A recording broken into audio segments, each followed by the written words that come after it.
Welkom terug by ons week van geestelike fokus op die leesstofbediening met die tema in die sendingsveld tot die einde toe. Vandag is my titel gaan vertel jou storie. Maar voor ons begin, kom ons bid saam. Ons liefdevolle Hemelse Vader, wat 'n voorreg is dit nie dat ons tyd vir U kan afstaan.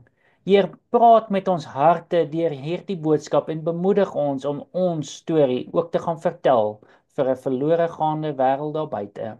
Is ons gebed in Jesus naam. Amen.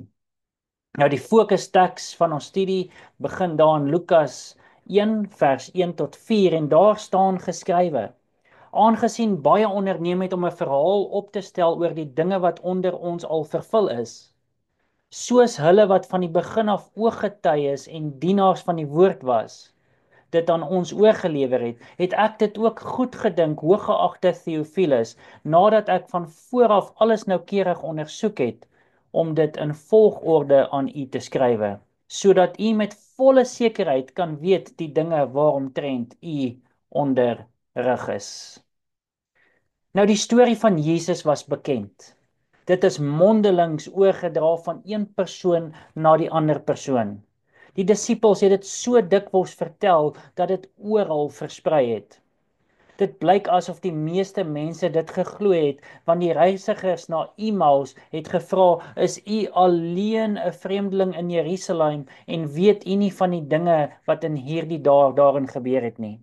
Natuurlik was dit toe Jesus hulle ondervra het oor waaroor hulle praat. Toe vra hulle vir hom: "Maar as jy die enigste een wat dit nie weet nie?"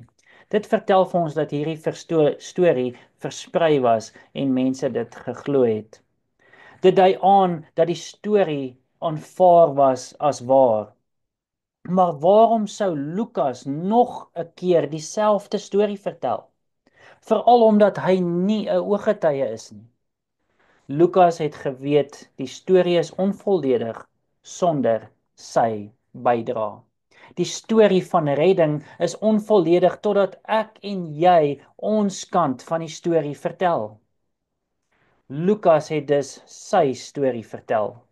Baie aspekte van Jesus se lewe en bediening word slegs in Lukas se evangelie gevind.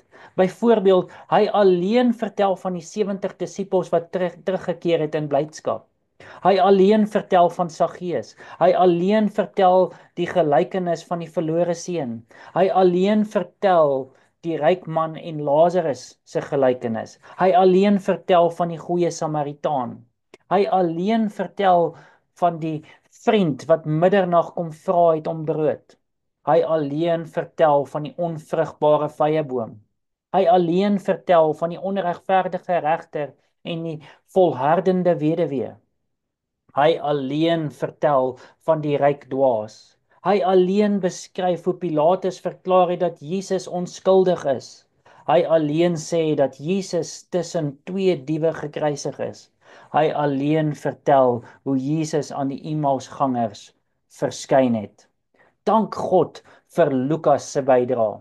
Sonder hom sou ons baie belangrike besonderhede van Jesus se lewe misgeloop het. Lukas het sy kant van die storie vertel. Nou is dit ons beurt om ons eie storie te vertel. Ander het ook hul stories vertel. Kyk na die koningin van Skeba het getuig van Salomo se wysheid in 1 Konings 10 vers 7. Dawid het gesê: "Ek was jonk, ook het ek oud geword, maar nooit het ek die regverdige verlate gesien nie," in Psalm 37:25. Die man wat blind gebore is, het gesê: "Of hy 'n sondaar is, weet ek nie. Een ding weet ek, dat ek was blind en nou sien ek." So ander mense in die Bybel het ook hulle stories vertel. Selfs die oorwinnaars oor die duiwel het hul stories vertel. Hulle het hom oorwin deur die bloed van die lam en deur die woord van hulle getuienis, staan daar in Openbaring 12 vers 11. Jesus bemoedig ons om ons storie te vertel.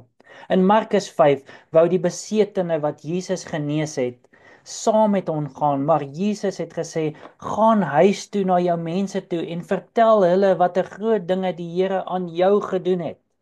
So die Here het hom bemoedig om sy storie te gaan vertel. Gaan vertel jou storie. Daar is verskeie stories wat jy kan vertel.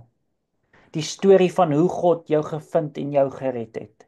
Die storie van hoe God jou gebede beantwoord het. Die storie van hoe God jou gesond gemaak het. Die storie van hoe God jou huweliksmaat vir jou gegee het. Die storie van hoe God jou beskerm het in 'n motorongeluk byvoorbeeld. Die storie van hoe God jou by jou werksplek ondersteun het. Die storie van hoe hy jou lewe verander het. Die storie van hoe God se getrouheid in die vervulling van sy beloftes in jou lewe wat dit aan jou gedoen het.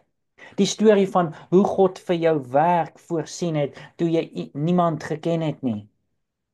Die storie van hoe hy jou geseën het nadat jy getrou jou tiendes en offergawes gegee het. Mense mag argumenteer oor leerstellings, maar niemand kan jou persoonlike getuienis betwis nie.